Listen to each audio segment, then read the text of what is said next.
অধিক মানুহ আমি আহি থকা আমি জানিব পাৰিছোঁ আৰু তেওঁলোকৰ এটাই দাবী যে যি দুটা অপৰাধী এতিয়াও মুকলি আকাশৰ তলত আছে তেওঁ সেই দুটাক কিন্তু গ্ৰেপ্তাৰ কৰি আৰক্ষীয়ে শাস্তি দিব লাগিব আৰু শাস্তি নিদিয়ালৈকে তেওঁলোকে এই প্ৰতিবাদ অব্যাহত ৰাখিব।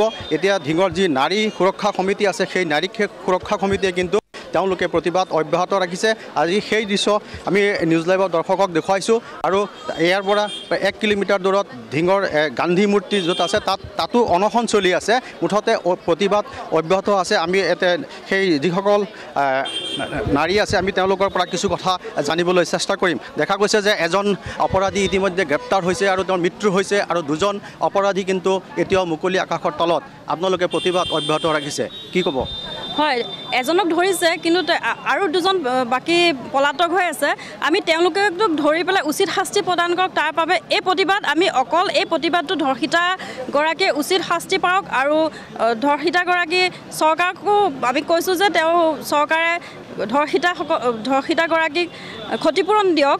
আৰু তাৰ উপৰিও মানে যোৱাকালি ধিং সদৌ অসম ছাত্ৰ সন্থাই তেওঁ পঢ়া শুনাৰ দায়িত্বটো ল'লে, তাৰ বাদেও চৰকাৰেও যেন তেওঁ দায়িত্বটো লওক আৰু সেইকাৰণে এই প্ৰতিবাদ আমি অব্যাহত ৰাখিম, অনিৰ্দিষ্ট কাললৈকে অব্যাহত ৰাখিম।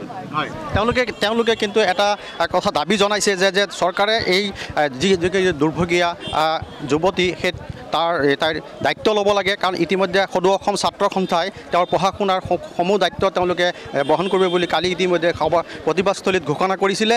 আৰু এতিয়াও কিন্তু সেই ধিঙৰ যিসকল নাৰী আছে, প্ৰতিবাদকাৰী আছে, তেওঁলোকে কিন্তু এটাই দাবী চৰকাৰক এতিয়া জনাইছে যে এই যি নাবালিকাগৰাকীৰ তেওঁলোকে দায়িত্ব ল'ব লাগে। আমাৰ ইয়াত আৰু আছে, আমি তেখেতসকলৰ পৰা জানিবলৈ চেষ্টা কৰিম যে আপোনালোকে প্ৰতিবাদ অব্যাহত ৰাখিছে।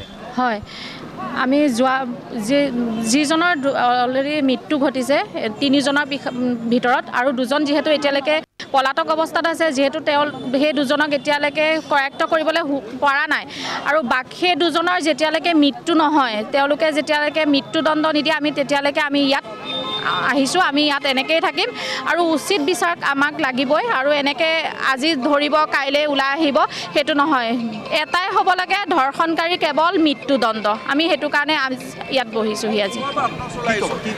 হয়, আমি প্ৰতিবাদ চলাই লৈ যাম, প্ৰতিবাদ চলি থাকিব যেতিয়ালৈকে দোষীয়ে শাস্তি নাপায়, আৰক্ষীয়ে দোষীক কৰে কঠোৰৰ পৰা কঠোৰ শাস্তি দিব নোৱাৰে, যেতিয়ালৈকে ভুক্তভোগীয়ে ন্যায় নাপায়, যেতিয়ালৈকে চৰকাৰে ভুক্তভোগীগৰাকীয়ে নিৰ্যাতিতাগৰাকীয়ে সুৰক্ষিত, তাই ভৱিষ্যত সুৰক্ষিত বুলি প্ৰতিশ্ৰুতি দিব নোৱাৰে, তেতিয়ালৈকে আমি প্ৰতিবাদ চলাই নিম।